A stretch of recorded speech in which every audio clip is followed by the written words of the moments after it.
इसलिए जितना हो सके झूठ दिखाकर, किसी के साथ फरेब करके, किसी को परेशान करके, दुखी करके अगर आपने धन कमा लिया या आपने अपना कोई कार्य सिद्ध करवा दिया, तो आप मान के चलो उसका परिणाम आपको या आपके आने वाले बच्चों को, आपके आने वाली पीढ़ी को भुगतना ही पड़ेगा, क्योंकि हर कर्म का फल सुनिश्चित है।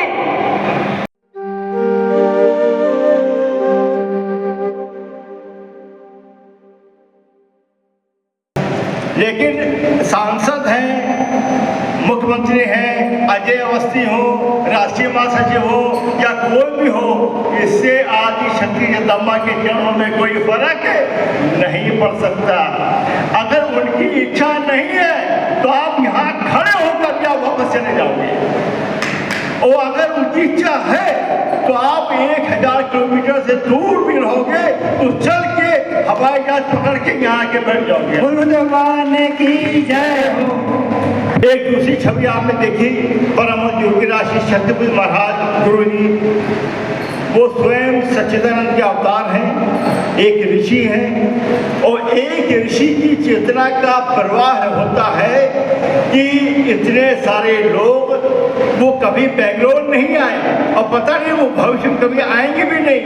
अगर वो एक खंडहर में भी, एक गुफा में भी बैठ जाए, जहाँ चाहे वहाँ परिवर्तन वो डाल सकते हैं, जिसको चाहे उसको आशीर्वाद वो दे सकते हैं, वो अपनी चेतना तरंगों के माध्यम से कार्य करते हैं। बोलो जवान की जय हो।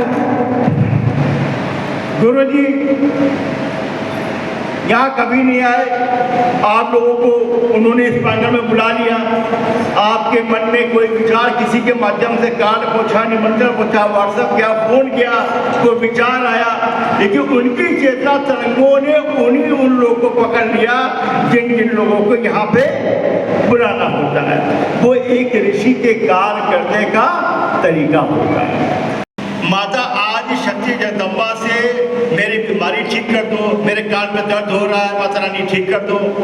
मतलब कि प्रधानमंत्री नरेंद्र मोदी से अगर आप मिलो और कहो मेरे मोहल्ले की नाली में थोड़ा सा ड्रेनेज सिस्टम ठीक नहीं है, ड्रेनेज ठीक करा दो, कोई बात वाजिब है क्या? मोदी जी से आधे घंटे बैठने का मौका मिले और मोदी जी कहे मांगो जो मांग लो, क्या चाहते हो? बोले कुछ नहीं साहब, मेरे रोड सफाई करा दो थोड़ी सी, जरा रोड बहुत गंदी रहती है।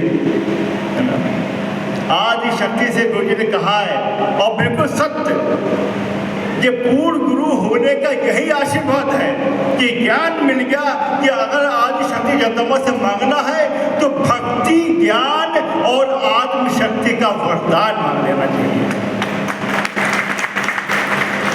उसमें शक्ति समाई है।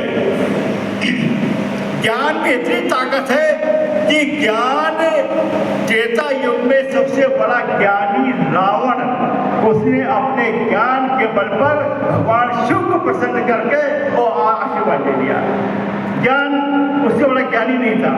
पूरे भारत में लगभग 10,000 से अधिक स्थानों में घर में पाठ चल रहे हैं और 300 से अधिक जिलों में सार्वजनिक स्थल में पाठ हो रहे हैं। की जय। और ये बात बहुत जरूरी है, पूरी दुनिया संकट में है, पूरा विश्व संकट में है। विश्व युद्ध के बीच में हम लोग खड़े हैं, विश्व युद्ध चालू है। माँ की कृपा है, भोले बाबा की कृपा है, भगवान की कृपा है, ऊपर वाले की कृपा है कि वो विश्व युद्ध का प्रभाव जो होना चाहिए उससे बहुत कम होकर समय पार हो रहा है।